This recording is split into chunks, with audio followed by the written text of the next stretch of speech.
सूरज एक दिन जब स्कूल से लौटा तो उसके सारे कपड़े कीचड़ पानी से सराबोर थे। उसके घर में घुसते ही उसकी माँ उसे देखकर काफ़ी घबराईं और सूरज को चिल्लाते हुए पूछीं कि ये क्या किया तुमने? सारे कपड़े खराब हो गए। कल कैसे स्कूल जाओगे? दूसरी ड्रेस भी नहीं है और यह कल तक धुलने के बाद भी सूखने वाला नहीं है क्योंकि बारिश का दिन है, जिसकी वजह से तुम्हारा स्कूल भी छूट जाएगा। इस प्रकार तमाम सारी बातें बोलते हुए सूरज की माँ उसका हाथ थामे खींचते हुए बाथरूम की तरफ लेकर चली गईं। सूरज बोलता रहा, अरे माँ सुनो तो क्या हुआ? अरे सुनो तो सही माँ, रास्ते में क्या हुआ? माँ बोली, मुझे कुछ नहीं सुनना, तू चल पहले नहा धो ले, खाना खा ले, फिर सुनूंगी तेरी बातें। ठीक है माँ, कहकर सूरज माँ की बातें मानकर चला गया। थोड़ी देर बाद जब सूरज नहा धोकर खाना खा लिया, फिर उसकी माँ ने कहा, अब बता क्या हुआ था रास्ते में, जल्दी बता।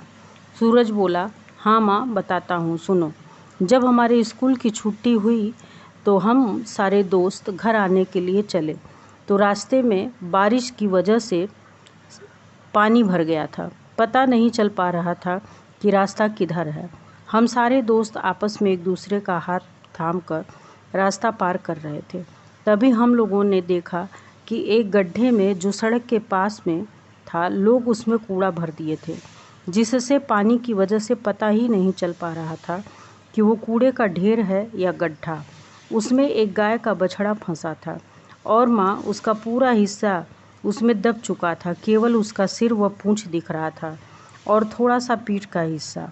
माँ वो ज़ोर ज़ोर से आवाज़ लगा रहा था, लेकिन कोई रुक नहीं रहा था। सब लोग बारिश की वजह से तेज़ी से भागे जा रहे थे। तभी मेरी और मेरे दोस्तों की नज़र उस पर पड़ी।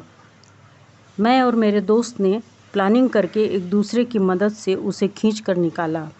और माँ जानती हो, जैसे मेरे स्कूल से आने के बाद मुझे देखकर तुम बेचैन हो गई थी ना, उसी तरह उस बछड़े की माँ उसे गड्ढे में देखकर बेचैन थी, चिल्ला रही थी। और जब हम लोगों ने उसे बाहर निकाल दिया तो वो उसे अपने जीभ से चाट चाट कर दुलार कर रही थी। और माँ जानती हो, हम सबको देख देख कर बोल रही थी, मानो हम लोगों को वो थैंक यू बोल रही हो। उसके बाद मैं और मेरे दोस्त मस्ती में चलते हुए घर आ गए। माँ, आपने बोला कि मेरा स्कूल कल छूट जाएगा इस वजह से कि ड्रेस नहीं सूखेगा, तो कोई बात नहीं, मैं और मेरे दोस्त होम ड्रेस में स्कूल जाएंगे और स्कूल जाकर सारी बातें अपनी टीचर से बता देंगे।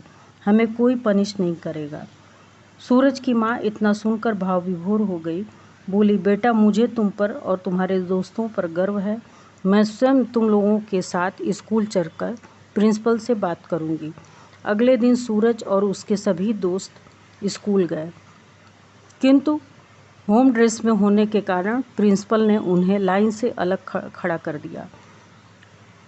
इतने में उसकी माँ प्रिंसिपल के पास आई और सारी बात बताई। प्रिंसिपल सभी बच्चों को शाबाशी देते हुए और खुश होकर उन सारे बच्चों की स्कूल फीस माफ़ कर दी और आगे आने वाली 26 जनवरी को उन्हें पुरस्कृत भी किया।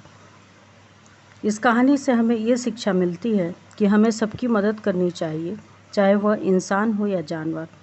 हम अगर किसी मजबूर लाचार का मदद करते हैं तो ईश्वर हमें उसका दोगुना करके वापस लौटाता ज़रूर है। इस कहानी से हमें दूसरी शिक्षा ये भी मिलती है कि हमें कूड़ा कचरा इधर उधर न फेंक करके हमें कूड़ेदान में ही डालना चाहिए।